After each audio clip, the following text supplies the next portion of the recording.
Hello everyone, welcome to class. आज हम बहुत ही इंटरेस्टिंग और आसान चैप्टर साउंड को समझने वाले हैं। इस चैप्टर में हम जानेंगे कि ध्वनि कैसे उत्पन्न होती है, कैसे यात्रा करती है और हम इसे कैसे सुन पाते हैं। तो चलिए बिना समय गवाए इस मजेदार चैप्टर को शुरू करते हैं। तो सबसे पहले हम लोग देखते हैं कि व्हाट इज साउंड। तो साउंड क्या होता है? Sound is produced by vibrating objects. ध्वनि कंपन कराने वाली वस्तुओं द्वारा उत्पन्न होती है और इसके लिए कंपन बहुत इंपॉर्टेंट होता है। तो कंपन क्या होता है? कंपन किसी वस्तु की तीव्र आगे पीछे या दोलन जो गति होती है उसको कंपन कहते हैं। उसको थोड़ा सा और हम लोग डिटेल में समझ लेते हैं। ध्वनि जो होती है, साउंड, एक प्रकार की ऊर्जा है जो कि किसी वस्तु के वाइब्रेशन से उत्पन्न होती है और तरंगों के वे रूप में हमारे कानों तक पहुंचती है। लेकिन अब आपके माइंड में एक क्वेश्चन आया होगा कि आखिर ध्वनि बनती कैसे है।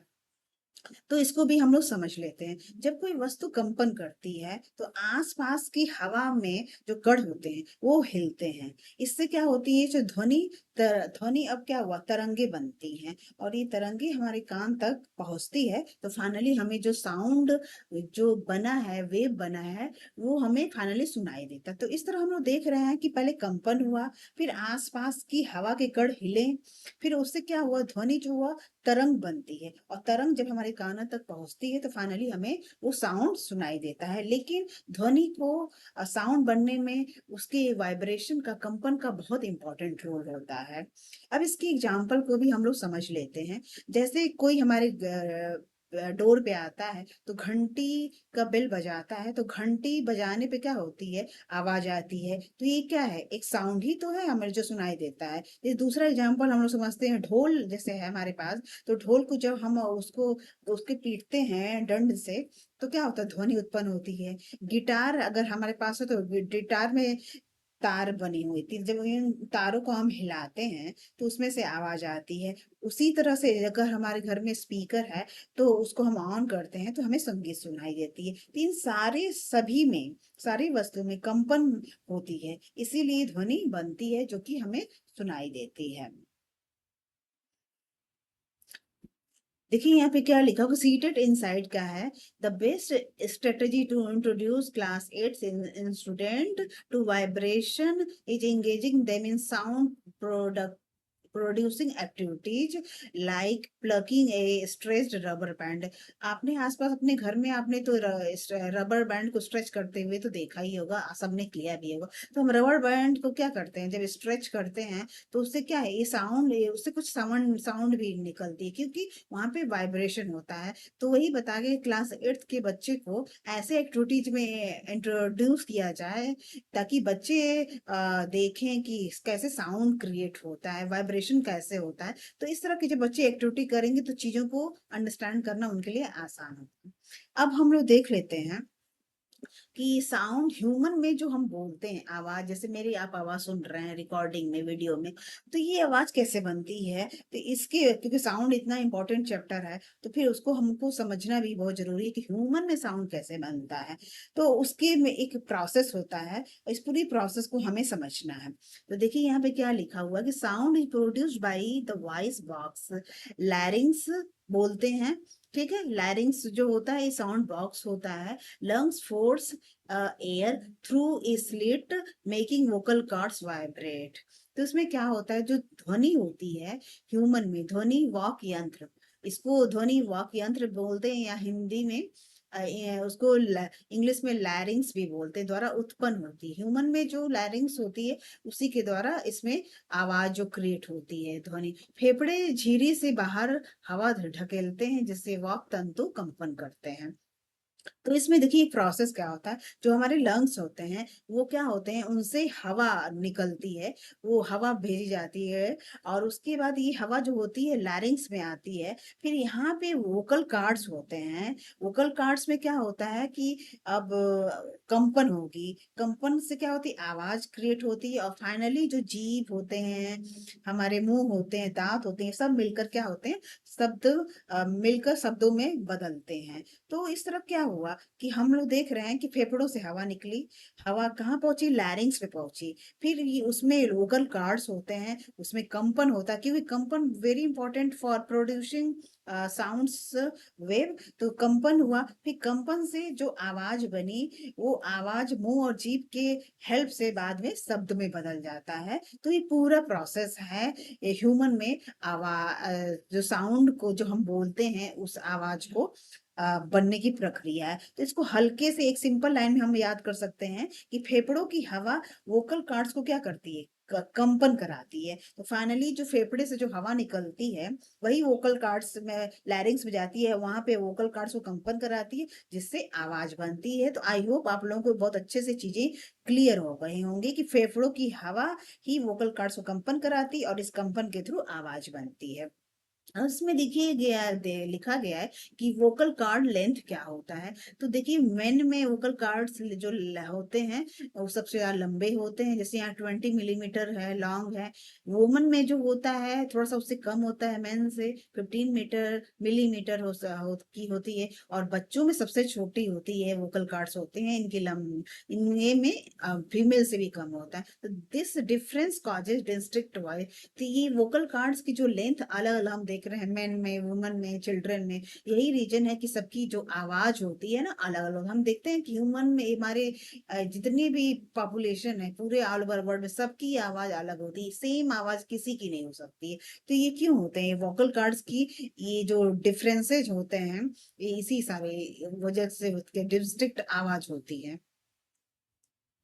अब हम लोग देख लेते हैं कि ध्वनि को संचरण कर, देखिए हमने तो देखा कि आवाज कैसे बनती है, लेकिन अब ये भी जानना बहुत इंपॉर्टेंट है, जो साउंड्स वेव होती हैं उनको चलने के लिए मीडियम की जरूरत होती है। तो हमने अभी पीछे भी डिस्कस किया कि जो साउंड्स होती हैं तो हवा में जो पार्टिकल्स होते हैं, तो पार्टिकल होने की वजह से वो धीरे धीरे जो साउंड होती है वो वेव में बदलती है, और जब वेव हमारे कान तक आती है तो हमें सुनाई देती। लेकिन जब ये साउंड्स में जो पार्टिकल्स हैं ये नहीं होंगे, तो फिर हवा में जो पार्टिकल्स हैं ये नहीं होंगे, तो जो साउंड है वे वेव के फॉर्म नहीं ले पाएगी, और फिर हमारे कानों तक ना पहुंचेगी ना सुनाई देगी।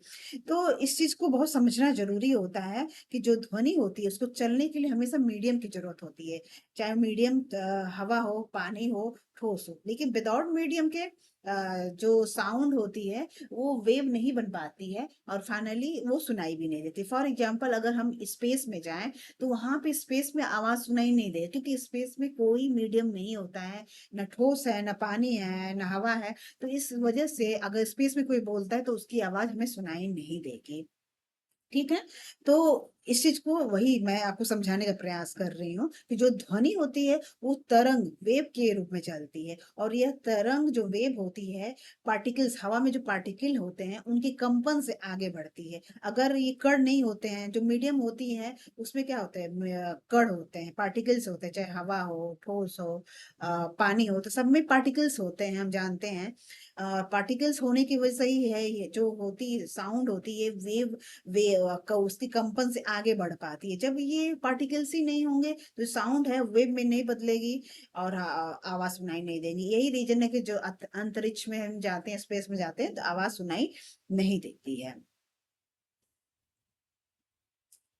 अब यहाँ पे देखिए कि तीन तरह के जो मीडियम होते हैं, सॉलिड, लिक्विड, गैस। तो सबसे ज्यादा साउंड जो होगा, किसमें सबसे ज्यादा साउंड वेव सबसे ज्यादा स्ट्रांग होंगे, जिसमें साउंड की जो साउंड है उसकी स्पीड सबसे ज्यादा, तो सॉलिड में सबसे ज्यादा, क्योंकि पार्टिकल समझाते हैं सॉलिड में सबसे ज्यादा पास पास में होते हैं। तो इसमें पार्टिकल्स जितने पास पास में होंगे, जितना डेंसिटी हाई होगे किसी सब्सटेंस का, उसमें साउंड का स्पीड उतना तेज होगा। तो सॉलिड में सबसे ज्यादा, लिक्विड में उससे कम, और गैस में सबसे ज्यादा, सबसे कम होता है, क्योंकि गैस के पार्टिकल्स दूर दूर होते हैं, इसीलिए इनमें जो साउंड का जो स्पीड होता है वो भी कम होता है। तो टेट एग्जाम फैक्ट क्या है, speed of sound wave is maximum में स्टील। सबसे ज्यादा साउंड वेव की जो स्पीड होती है मैक्सिमम होती है स्टील में होती है, और इसकी स्पीड होती है 5920 मीटर पर सेकेंड। अब हम लोग देखते हैं कि साउंड वेव जो होती है, वो हमने अभी बात किया ना कि पहले साउंड होती है, वाइब्रेशन होती है, क्योंकि जो हवा में कण होते हैं, तो जो साउंड जाती है वो पार्टिकल के हिसाब से फिर वो कंपन होती है, बट उसके हिसाब से वो आगे बढ़ते हैं। तो एक तरह से हम देखते हैं ना कि मीडियम की जरूरत पड़ती है फाइनली जो साउंड है वेव बनने में। तो साउंड किस तरह की वेव है, अब यहाँ पे हम लोग समझने वाले हैं। तो साउंड जो होती है लॉन्गिट्यूडिनल वेव होती है। यहाँ पे particles vibrate parallel to the waves direction. जो वेव है उसकी डायरेक्शन में, उसके पैरेलल में क्या होता है, इसके पार्टिकल्स जो साउंड वेव्स होते हैं साउंड के, वो वेव आगे बढ़ते हैं। तो जैसे उसको हिंदी में लॉन्गिट्यूडिनल वेव को अनुदैर्ध्य अनुदैर्ध्य अनुदैर्ध्य तरंग भी बोलते हैं। लॉन्गिट्यूडिनल वेव्स के रूप में चलती है, तो साउंड होती है लॉन्गिट्यूडिनल वेव के फॉर्म में चलती है। कण संचरण की दिशा के समानांतर कंपन करते हैं। तो इसके जो कण होते हैं संचरण के जो पार्टिकल्स जो मूव करते हैं उसके समानांतर क्या करते हैं, कंपन करते हैं। जो साउंड की जो वेव्स बनती हैं उसी हिसाब से कंपन करते हैं। और लॉन्गिट्यूडिनल वेव्स जो है, साउंड वेव है, वो कभी कंप्रेशन कहीं पे कहीं रेरफैक्शन के फॉर्म में आगे बढ़ती। तो कंप्रेशन क्या होता है, कंप्रेशन को ही हम संपीड़न बोलते हैं। तो संपीड़न क्या होता है इसको भी हम लोग देख लेते हैं। तो जब कण पास पास आ जाते हैं तो क्या वो होता है, वहां पे जो दबाव होता है या घनत्व होता है वो अधिक होता है, तो इसको हम क्या बोलते हैं, संपीड़न बोलते हैं। और जो रेयर फैक्शन होता है वहां पे क्या होता है, कण दूर दूर जब हो जाते हैं तो वहां पे दबाव या घनत्व भी कम हो जाता है, इसे विरलन बोलते हैं। ठीक है। तो जो साउंड वेव होती हैं वो कंप्रेशन टू रेयर फैक्शन के फॉर्म में आगे बढ़ती हैं, और हमारे कान तक जब पहुंचती हैं तो हमें आवाज सुनाई देता है। तो वही चीज बताया कि कंप्रेशन में क्या होता है, high density and pressure region बनता है। और रेयर फैक्शन में क्या होता है, low density and pressure region बनता है।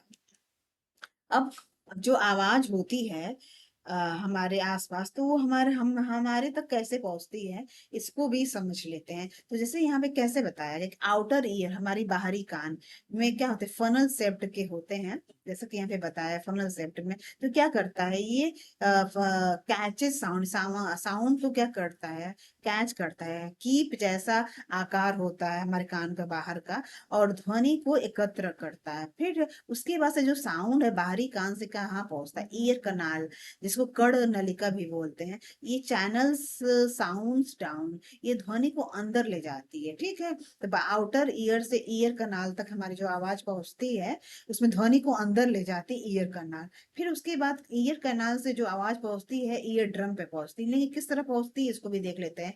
ये क्या करता है, stressed membrane like a rubber seat that vibrate. अब ये क्या करता है कि जो मेम्ब्रेन होता है उसको क्या होता है, रबर सीट की तरह से स्ट्रेच करता है। तो हम जानते हैं ना कि जब कोई चीज स्ट्रेच करते हैं फिर छोड़ते हैं तो क्या हुआ, साउंड क्रिएट होती है। तो तनी हुई झिल्ली जो कंपन करती है, तो क्या कि झिल्ली को कंपन होती है, तो उस तरह से यहाँ पे वाइब्रेशन क्रिएट होता है। और हम जानते हैं कि vibration is very important to create produce sound. तो यहाँ पे क्या हो, मेम्ब्रेन लाइक रबर सीट की तरह से क्या स्ट्रेच हुई, ठीक है, दैट वाइब्रेट, जो कि यहाँ पे कंपन होती है, कंपन करती है। फिर ये ईयर ड्रम से जो साउंड होता है वो पहुंचता है इनर ईयर से, और फिर इनर ईयर से ब्रेन तक यहाँ पहुंचता है। तो जब sends vibrational signal to the brain, तो यहाँ पे जो वाइब्रेशन सिग्नल बना वो किसको, यहाँ से इनर ईयर जो होता है वो ब्रेन को सिग्नल भेजता है, और फाइनली हमें आवाज सुनाई देता है। तो इस तरह से हम देखते हैं कि 5 स्टेप में जो साउंड होती है वो हमारे कानों तक फाइनली पहुंचती है, और तब हम उसको रिकॉग्नाइज कर पाते हैं। तो बस इस तरह से सिंपल तरीके से समझ सकते हैं कि एक बार और अच्छे से, कि जो बाहरी कान में क्या हुआ, इसको हम पीना बोलते हैं, ध्वनि तरंगों को क्या करती है, कलेक्ट करती है। ठीक है। पीना से जो आवाज ईयर कैनाल पे पहुंचती है, लेकिन कैसे पहुंचती है, ध्वनि कान की ई नली से अंदर जाती है। ठीक है। तो पीना क्या हुआ कि आवाज को कलेक्ट करती है। फिर उसके बाद जो ध्वनि हुआ वो कान की नली से अंदर जाती है, इनर का ईयर कनाल के पास जाती है। फिर अब ईयर कनाल से ईयर ड्रम का सफर भी देख लेते हैं। तो ध्वनि पर्दों से टकराती है, जो कि ईयर ड्रम है, और ईयर ड्रम क्या करती है, कंपन करने लगती है। तो ध्वनि टकराई ईयर ड्रम से, यहाँ पे कंपन होने लगा। तो ईयर ड्रम से अब क्या है, ऑसी ऑसी सेल्स हैं। तो यहाँ पे क्या होते हैं, तीन छोटी छोटी हड्डियां होती हैं जो कि कंपन को बढ़ाती हैं। कान में हमारी तीन हड्डियां होती हैं जो कि कंपन को बढ़ाती, एम्पलीफाई करती हैं। और यहाँ से क्या होता है, कंपन जो होता है वो कान में एक छोटी सी भाग होती है जिसको घोंघे जैसे शेप होता है, तो वहां तक पहुंचती है फाइनली यह। और यहाँ पे इलेक्ट्रिक सिग्नल में ये जो आवाज कंपन है वो इलेक्ट्रिक सिग्नल में बदल जाती है। और इलेक्ट्रिक सिग्नल जब हमारी ब्रेन तक पहुंचती है नर्वस सेल्स के माध्यम से, तो फाइनली हमारे दिमाग को वो सिग्नल मिलता है और हमें आवाज पहचान में आ जाती है। तो इस तरह से हमने देखा कि ये प्रोसेस है साउंड का, बाहर से हमारे कान के बाहर से हमारे अ, हमारे सुनने तक का और समझने तक का प्रोसेस है एक तरीके से। तो साउंड क्रिएट हुआ, ईयर में पहुंचा, ईयर में वाइब्रेशन हुआ, वहां से सिग्नल बना, सिग्नल पहुंचा ब्रेन तक, तो फाइनली हियरिंग हुई। तो एक तरह से हम 5 स्टेप में देख रहे हैं, sound to ear, ear to vibration, vibration to signal, signal to brain, तो फाइनली हियरिंग हुई। तो ये प्रोसेस था फाइनली ह्यूमन में, जो बाहर हमारे आवाज होती है उसको सुनने और समझने का प्रोसेस।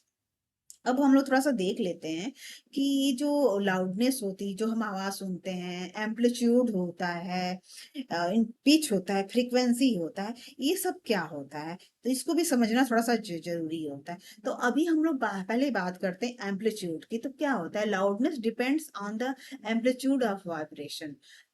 तो पहले हम लोग देखते हैं कि एम्पलीट्यूड क्या होता है। तो तरंग जैसे हम देख रहे हैं ना कि ये क्या है, एक वेव है। तो तरंग की जो ऊंचाई होती है, जैसे हम देख रहे हैं ना, ये ऊंचाई, फिर नीचे जा रहा है, ऊपर जा रहा है, नीचे तो तरंग की जो ऊंचाई होती है, तो ये क्या होती है, उसकी ताकत होती है। इसी को हम क्या बोलते हैं, एम्पलीट्यूड बोलते हैं।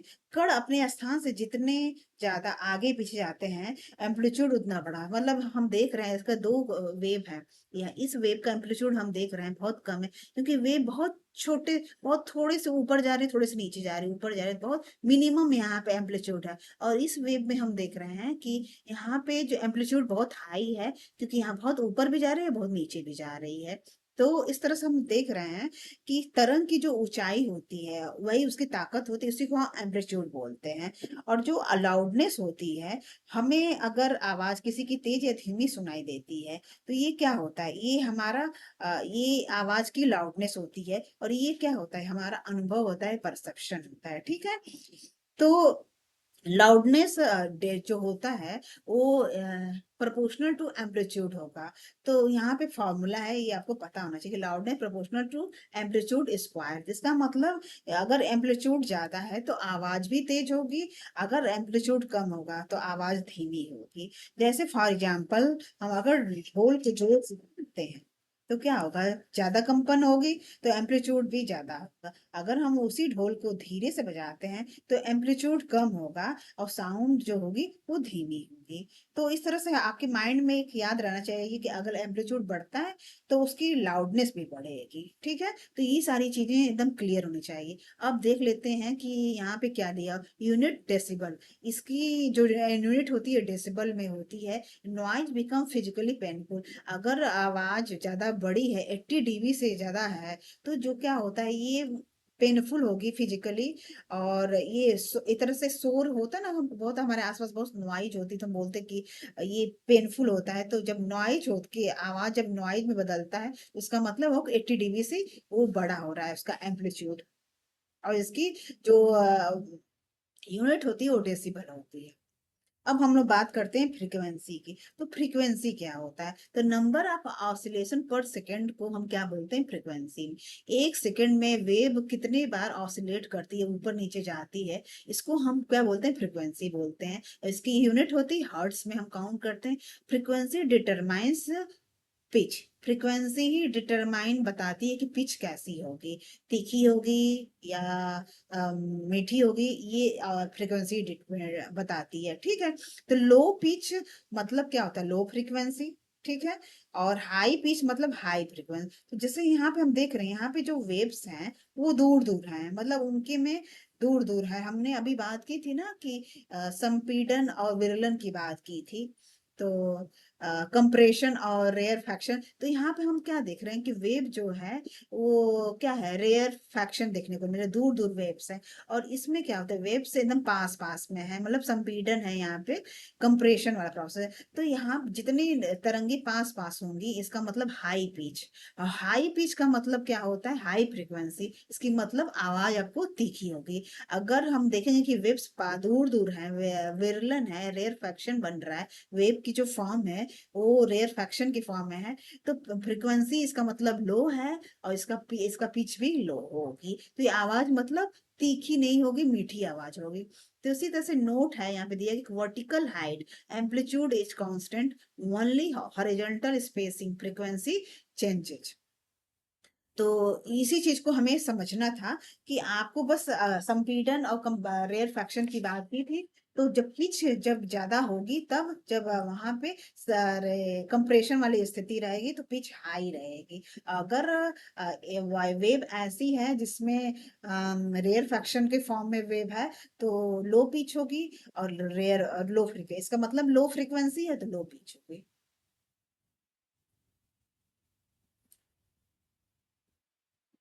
और ये इन दोनों में संबंध क्या है ये भी समझ लेते हैं। पिच प्रोपोर्शनल टू फ्रीक्वेंसी, हमने अभी क्या देखा था कि यहाँ पे क्या था, amplitude loudness equal to loudness proportional to amplitude square. तो जब एम्पलीट्यूड बढ़ता था तब लाउडनेस भी बढ़ जाती थी। इसी तरह से पिच भी फ्रीक्वेंसी की प्रोपोर्शनल, अगर फ्रीक्वेंसी ज्यादा है तो पिच भी ज्यादा होगी। जैसे फॉर एग्जाम्पल हम उदाहरण से समझते हैं, मच्छर की आवाज कैसी होती है, हाई फ्रिक्वेंसी होती है, बहुत तेज आवाज आती है ना, तो हाई फ्रिक्वेंसी है, इसका मतलब हाई पिच हो गई। ढोल की आवाज क्या होती है, लो फ्रिक्वेंसी होती है, इसका मतलब उसकी जो पिच होती है वो भी लो होती है। तो ध्यान देने वाली जो बातें हैं इसमें, हमें अब अभी तक हमने जो समझा कि फ्रिक्वेंसी क्या होती है, मापी जाने वाली एक मात्रा है। फ्रिक्वेंसी को हम मापते हैं किसमें, हर्ट्ज के फॉर्म में। और फ्रिक्वेंसी होती क्या है, एक सेकेंड में जितने वेव आगे पीछे होती है वो क्या होता है, फ्रीक्वेंसी होती है। और पिच, पिच क्या होती है, पिच जो हम महसूस करते हैं वो पिच होती है। और फ्रीक्वेंसी क्या होती है, मापी जाने वाली मात्रा होती है। अब हम लोग और देखते हैं आगे कि ऑडिबल फ्रीक्वेंसी रेंज, जो हम आवाज सुनते हैं उसकी फ्रीक्वेंसी रेंज क्या होती है। तो human can hear sound with in a specific range, हम जो आवाज सुनते हैं वो एक स्पेसिफिक रेंज में होती है, तभी वो हमारी कानों तक उसकी आवाज सुनाई देती है। तो ह्यूमन को जो ऑडिबल आवाज फ्रीक्वेंसी रेंज है वो 20 हर्ट्स टू 20,000 हर्ट्स तक की ही आवाज हम बीच का सुन सकते हैं, ठीक है। तो 20 to 20,000 हर्ट्स, इससे पहले की जो आवाज है 20,000 से नीचे की आवाज हमें नहीं सुनाई देती है, और उसके ऊपर की भी आवाज हमें नहीं सुनाई देती। ये अल्ट्रासाउंड, 20,000 से ऊपर की जो आवाज होती है उसको अल्ट्रासाउंड बोलते हैं, और ये आवाज हमें सुनाई नहीं देती है। लेकिन डॉग सुन सकते हैं, देखा लिखा, dogs can hear greater than 20,000 hertz. जैसे पुलिस विसल्स हैं, ये सब हो सकते हैं। अल्ट्रासाउंड मशीन्स होते हैं, इन्वेस्टिगेट मेडिकल प्रॉब्लम यूजिंग, जो अल्ट्रासाउंड मशीन्स हम देखते हैं जो हॉस्पिटल्स में ये होते हैं, उनकी भी जो साउंड होती है उसको वो लोग डिटेक्ट कर सकते हैं। और ये जो साउंड होती है 20,000 से ऊपर होती है, ऊपर होती नहीं है। मतलब कहने का मतलब है कि ultrasound machines investigate medical problem using medical, उसमें ये लोग यूज करते हैं 20,000 से ऊपर के जो वॉइस को भी यूज कर सकते हैं, अल्ट्रासाउंड मशीन्स में यूज होता होगा। अब नॉइज पोल्यूशन की हम बात करते हैं। तो हमने साउंड की बात की थी, ऑडिबल आवाज की बात है, साउंड कैसे क्रिएट होता है। तो अब हम, क्योंकि नॉइज जो होता है वो भी एक साउंड ही होता है, तो इसको भी हम लोग समझ, noise pollution, presence of excessive unwanted noise in the surrounding को हम क्या बोलते हैं, नॉइज पोल्यूशन बोलते हैं। वातावरण में अत्यधिक अवांछित शोर की उपस्थिति क्या कहलाती है, ध्वनि प्रदूषण बोलती है। और ध्वनि प्रदूषण के बहुत सारे नुकसान भी होते हैं, उससे लैक ऑफ नींद की प्रॉब्लम लोगों में हो जाती है, एंजाइटी होने लगती है, हाइपरटेंशन, हाई बीपी की प्रॉब्लम शुरू हो जाती है, और फिजिकल ब्रेन जो कि ग्रेटर देन 80 dB से जब ऊपर आवाज होती है तो फिजिकल पेन भी वो तरह से शोर की फॉर्म में आ जाती है, और फिर वो शारीरिक पीड़ा भी देने लगती है। अब हम लोग प्रीवियस ईयर के कुछ इंपॉर्टेंट क्वेश्चंस भी देख लेते हैं। तो loudness of sound is determined by it's, किसके द्वारा हम डिटरमाइन करते हैं लाउडनेस की, जो ध्वनि की जो लाउडनेस है, एम्पलीट्यूड से, फ्रीक्वेंसी से, पिच। तो आंसर विल बी एम्पलीट्यूड। आयाम, रीजन क्या है, intensity depends on the extent of vibration, unit of measurement is the decibel. हमने अभी बात की थी कि जो loudness proportional to the amplitude square, इसीलिए जब एम्पलीट्यूड बढ़ेगा तो लाउडनेस भी बढ़ेगी, और इसकी यूनिट जो होती है डेसिबल होती है। In a medium nature of sound wave, क्या है, साउंड वेव्स कैसी होती है, ओनली लॉन्गिट्यूडनल वेव होती हैं, और particles vibrate to and fro parallel to the direction of propagation, creating compression and rarefaction। हमने अभी डिस्कस किया था कि ये लॉन्गिट्यूडनल वेव के फॉर्म में आगे बढ़ता है कंप्रेशन और रेयरफैक्शन करते हुए। Speed of sound wave is maximum किसमें होता है, वैक्यूम में, वाटर में, स्टील में। स्टील में सबसे ज्यादा होता है, अभी हमने पीछे भी डिस्कस किया था। इसकी स्पीड 5920 मीटर पर सेकेंड के स्पीड से साउंड वेव चलती है स्टील में, और वैक्यूम में नहीं, साउंड वेव ट्रेवल नहीं कर सकती हैं। Sound waves consist of 20 compressions and 20 rarefactions in a 10 metre length. ठीक है, तो वेवलेंथ ऑफ वेव, तो वेव की वेवलेंथ का क्वेश्चन में क्या दिया गया है कि 20 कंप्रेशंस एंड 20 रेयरफैक्शन में जो एक वेव है उसके पास है, और उसकी लंबाई क्या है, 10 मीटर लेंथ है। तो वेवलेंथ का फॉर्मूला क्या होता है, wavelength equal to total length upon number of waves. तो नंबर ऑफ वेव्स क्या है, 20 है, उसमें 20 कंप्रेशन भी है, 20 रेयरफैक्शन भी। हमने अभी बात की ये जो कि लॉन्गिट्यूडनल वेव के फॉर्म में साउंड वेव चलती हैं, और उसमें कंप्रेशन भी होता है, रेयरफैक्शन भी होता है। तो टोटल नंबर ऑफ वेव्स 20 होंगे, और वेव की लेंथ क्या है, 10 मीटर। तो मीटर को हम क्या करेंगे, सेंटीमीटर में चेंज कर देंगे। ठीक है, तो 1000 होगा, 1000 डिवाइडेड बाय 20 क्या होता है, 50 सेंटीमीटर। तो answer will B 50। I hope आप लोगों को वीडियो अच्छी लगी होगी। और अभी हम सीटेट और टेट चीट सीट भी समझ लेते हैं। इसकी प्रॉपर्टीज अभी जो हम एक तरह से रिवाइज कर रहे हैं। तो एम्पलीट्यूड हमेशा ग्रेटर देन लाउडनेस होता है, और फ्रीक्वेंसी जो होती है वो ग्रेटर देन पिच होती है। जो साउंड वेव होती है वो लॉन्गिट्यूडनल वेव होती है, इसमें कंप्रेशन और रेयरफैक्शन दोनों होते हैं। कंप्रेशन में हाई प्रेशर होता है, हाई डेंसिटी होती है, रेयरफैक्शंस में low pressure and high low density होता है। स्पीड साउंड वेव जो होती है वो स्पीड सॉलिड में सबसे ज्यादा, लिक्विड में उससे कम, और गैस में सबसे कम होती है। मैक्सिमम स्पीड जो साउंड वेव की होती है स्टिल में होती है, वैक्यूम में कांट ट्रेवल नहीं कर सकती, क्योंकि इनको ट्रेवल करने के लिए मीडियम की जरूरत होती है। ह्यूमन को जो ऑडिबल आवाज होती है, जो रेंज होती है 20 हर्ट्ज टू 20,000 हर्ट्ज तक की आवाज ऑडिबल होती है। जो 20,000 से ऊपर की आवाज होती है अल्ट्रासाउंड वेव्स होती है। इसको कुछ ही जानवर सुन सकते हैं, जैसे फॉर एग्जांपल यहाँ पे बैट का है, बैट जो होते चमगादड़ होते हैं उनको इससे ऊपर की आवाज भी सुनाई देती है। तो आई होप आप लोगों को वीडियो अच्छी लगी होगी। वीडियो अच्छी लग रही है तो लाइक शेयर सब्सक्राइब जरूर करें, एंड कोई सजेशंस हो तो जरूर बताएं। मुझे बताएं कि एम्पलीट्यूड क्या होता है, और आपस में लाउडनेस और एम्पलीट्यूड कैसे कनेक्टेड हैं। Give me answer in the comment box, I will be wait. Thank you so much.